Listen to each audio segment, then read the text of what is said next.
In Dragon Ball Super, a number of new characters and concepts were introduced to audiences. The Gods of Destruction, the 12 Universes, God Ki, and the Omni King Zeno were all introduced in or further developed in Dragon Ball Super. However, the introduction of these new materials also led to many questions being created, and many of them have still gone unanswered. And with Dragon Ball Super coming to an end, many of these questions may never be given a proper explanation.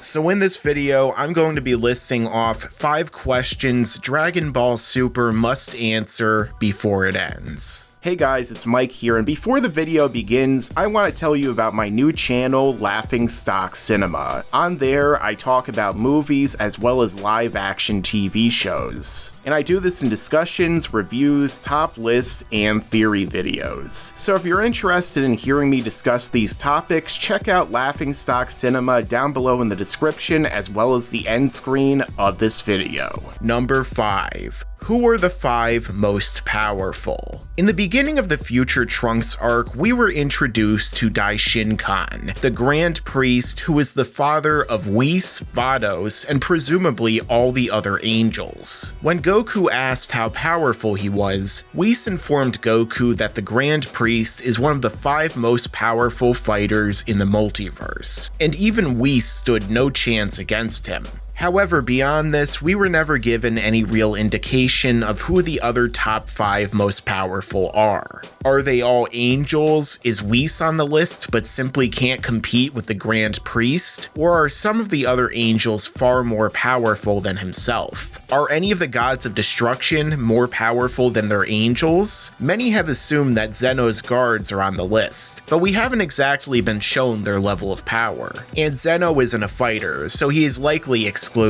In the manga, we're told that Grand Priest is number 1 on the list, but it would be nice to know who the other 4 are as well before Dragon Ball Super ends. Number 4. How did the Pilaf gang become children? The next question is a very unusual case. As in the Dragon Ball Z Battle of Gods movie, we're told that at some point Pilaf wished he, Shu, and Mai were young.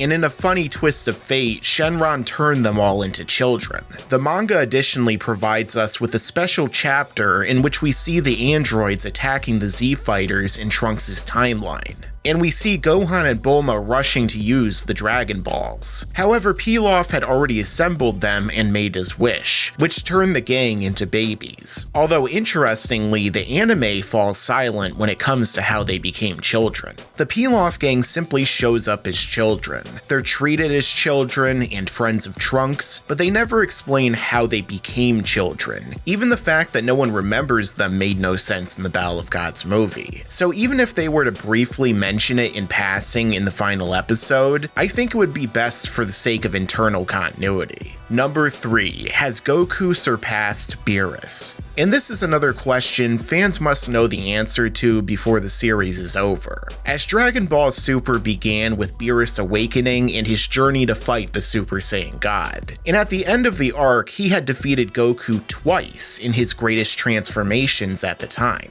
However, it was clear that Beerus saw promise in the Saiyan, and chose to allow him to train under Whis and bring out his full potential. And now, after attaining Super Saiyan Blue in the limit-breaking form of Ultra Instinct, the question remains as to if Goku has finally surpassed Beerus. The stronger Goku becomes, the less reasonable it is that he isn't at least approaching Beerus's level. So even if Goku hasn't surpassed him when Super comes to an end, it should at least be said that he's close, or perhaps that Beerus has been training to stay ahead of him this whole time, which I think would be a fun twist. But I would love to see this answer resolved in a final fight between the two, although only time will tell if it really happens. Number 2.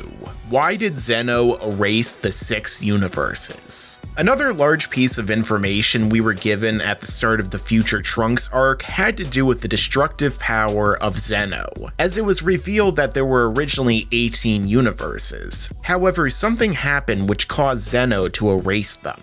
However, what exactly these universes did, and why Zeno only chose to erase them is never explained. This was not only a large piece of world building and foreshadowing of things to come, but something that seems incredibly important. So why exactly did it happen?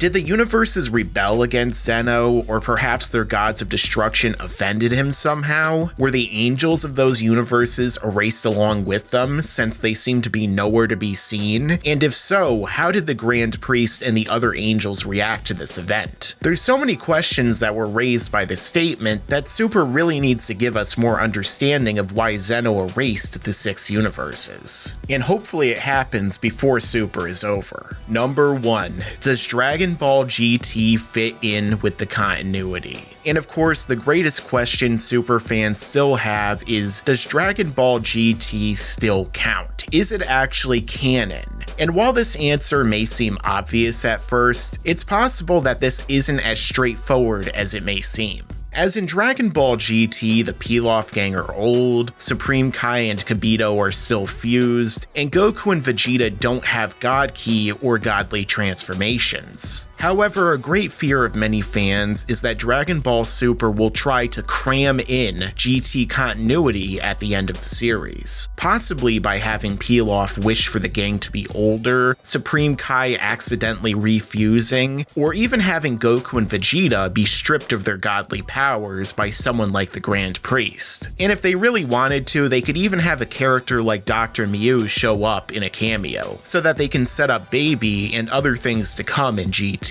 However, as Super is nearing its end, it seems that at least in this series, there will be no connection, and that part of the story is going to be written over. But will there be an in-universe answer for this change, such as time travel shenanigans, or will the answer remain an out-of-universe retcon? I guess we'll just have to wait and see if Dragon Ball Super answers this and the other questions on this list. Alright guys, so this has been 5 questions Dragon Ball Super must answer before it ends. Let me know your own thoughts down below. What are 5 questions you want them to answer? And do you think they actually will answer these questions, or perhaps they're saving them for the future of Dragon Ball? Let me know down below. And as I always say, stick around, because there's a lot more to come in the future. Yeah, and you better subscribe, enable those damn notifications.